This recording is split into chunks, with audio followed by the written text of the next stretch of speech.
আল্লামা দেলোয়ার হোসেন সাইদি সাহেব, যেই নামটা নিলে হৃদয়ে রক্তক্ষরণ হয়, যে নামটা উচ্চারণ করলে মনের আত্মতৃপ্তি হয়, যে নামটা হৃদয়ে আসলে যেন এক অন্যরকম সুখ আর শান্তি অনুভব হয়। বাংলাদেশের ইতিহাসে এমন নির্লজ্জ ঘটনা বাংলাদেশের মানুষ কখনো দেখতে পাবে এটা হয়তো উপলব্ধি করতে পারেনি। আপনারা জানেন, বাংলাদেশের উজ্জ্বল এক নক্ষত্র, যাকে সারা বাংলাদেশের সকল আহমরি তৌহিদি জনতা হৃদয়ের স্পন্দন দিয়ে ভালোবাসতেন, যার সুঠম দেহ, ওই সুন্দর শারীরিক অবকাঠামো, যার মেহেদি রাঙা দাড়ি, যার টুপির উচ্চতার ধরন, কথার মাধুর্য, হৃদয় কারেনি বাংলাদেশের এমন কোনো ব্যক্তিত্ব নেই। সেই প্রিয় ব্যক্তিত্ব আল্লামা দেলোয়ার হোসেন সাইদি সাহেবের মৃত্যু আজ 14ই আগস্টে আল্লাহ সুবহানাহু ওয়া তাআলার দরবারে তিনি আল্লাহ তাআলার ডাকে সাড়া দিয়ে চলে গিয়েছেন।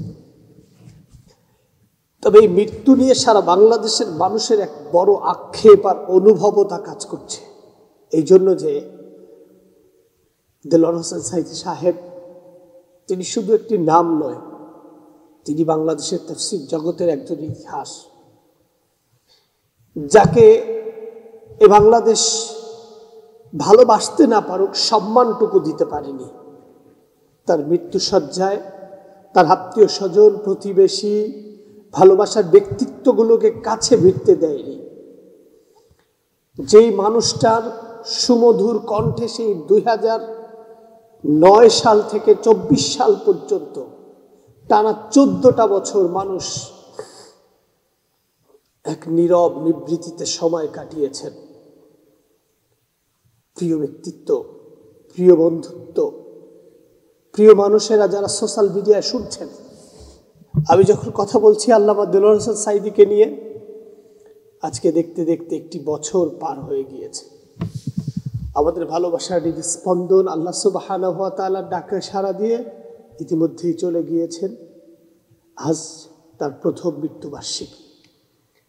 আর এই মৃত্যুবার্ষিকীতে আমরা শুধু এই কথাটাই বলতে এসেছি, আল্লামা দেলোয়ার হোসেন সাইদি ধর্ষক ছিলেন না, রাজাকার ছিলেন না, যুদ্ধ অপরাধী ছিলেন না, তিনি এক মিথ্যা কারাগারে আবদ্ধ ছিলেন, যাকে মিথ্যার এক বিশাল বেড়াজালে গুটি কয়েকজন মানুষ তার স্বার্থ হাসিল করবার জন্য তার মতো একজন শ্রেষ্ঠ ব্যক্তিত্বকে জেলখানায় বন্দী করে রেখেছিলেন।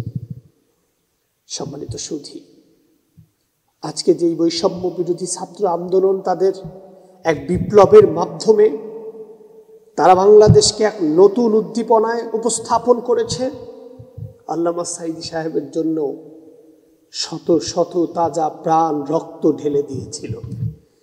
শুধু একটা বার আল্লামা সাইদিকে ওই মিথ্যা প্রকোষ্ঠ কারাগার থেকে বের করে আনার জন্য। কিন্তু আল্লাহ সুবহানাহু ওয়া তাআলার সিদ্ধান্ত, এক অন্তিম পরীক্ষায় পুরো গোটা বাংলাদেশ পড়েছিল, যেই পরীক্ষার ফলাফল আজ বাংলাদেশ স্বাধীন, আজ বাংলাদেশের আলেমরা স্বাধীন, আজকে পরাধীনতার বেড়াজাল ভেঙে আলেমরা এক মুক্ত আকাশে ঘুরে বেড়াচ্ছে।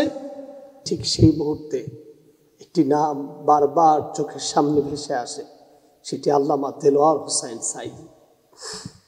আল্লামা দেলোয়ার হোসেন সাইদি রাহিমাহুল্লাহ তাআলাকে আমার একবার দেখার সুযোগ হয়েছিল 2012 সালে। আমি আমাদের পারিবারিক একটি কাজে কাশিমপুর কারাগারে আমার একজন নিকট আত্মীয়কে আনতে গিয়েছিলাম। তখন আল্লামা সাইদি সাহেবকে গেটে সালাম দেওয়ার সুযোগ হয়েছিল। বলেছিল, সকলকে সালাম পৌঁছে দিও। সেই সাইদি সাহেবের এই সকলকে সালাম পৌঁছে দিও, সেই বাক্যটা এখনো আমার কানে বাজে। মনে হয় তিনি এখনো আমাকে বলছেন। তার থেকে অনুপ্রেরণা নিয়েছিলাম। আজকে যে শক্তি আর সামর্থ্য নিয়ে বাংলাদেশের বুকে উচ্চ কণ্ঠে কথা বলি, আমি বিশ্বাস করেন সেই অবদানটুকু আল্লামা সাইদির। আমি দেখেছি বিপদের দিনে, ইসলামের দুর্দিনে, মুসলমানের ক্লান্তিময় মুহূর্তে, আলেমদের খারাপ সময়ে কিভাবে গর্জে উঠতে হয় তা আল্লামা সাইদি আমাদেরকে শিখিয়েছেন। আল্লামা সাঈদী সাহেব একটি নাম, আল্লামা সাঈদী সাহেব একটি বিপ্লব, আল্লামা সাঈদী সাহেব একটি সংগ্রাম, আল্লামা সাঈদী সাহেব মিথ্যার বেড়াজালকে ভেঙে টুকরো টুকরো করে দেওয়ার একটি উপমা। সম্মানিত সুধী, আল্লামা সাঈদী সাহেবকে কখনো ভোলা যায় না, ভোলা সম্ভব নয়। আল্লামা সাঈদী সাহেবের জন্য মহান রাবের কাছে দুহাত প্রার্থনা করে এই দোয়া করছি, আল্লাহ তাআলা তাকে যেন জান্নাতুল ফিরদাউস দান করেন, তার পরিবারকে যেন সুন্দর সুষ্ঠুভাবে উপস্থাপিত হতে পারেন, তার মৃত্যুর বিনিময়ে যেন বাংলাদেশকে ইসলামী ঝান্ডা, ইসলামী নেতৃত্বের বাংলাদেশ হিসাবে কবুল করে নেয়। আল্লাহ তাআলা আমাদের প্রত্যেককে আজকে সাঈদী সাহেবের এই জীবন কর্ম আলোচনা থেকে উত্তম শিক্ষা, শ্রেষ্ঠ শিক্ষা এবং আগামীর প্রজন্মকে মিথ্যার বেড়াজাল ভেঙে এক সত্যের মাপকাঠিতে দাঁড় করিয়ে এক নতুন বাংলাদেশের স্বপ্ন দেখাতে পারে, সেই প্রত্যাশা রাখছি। ভালো থাকুন, সুস্থ থাকুন। আসসালামু আলাইকুম ওয়া রাহমাতুল্লাহ।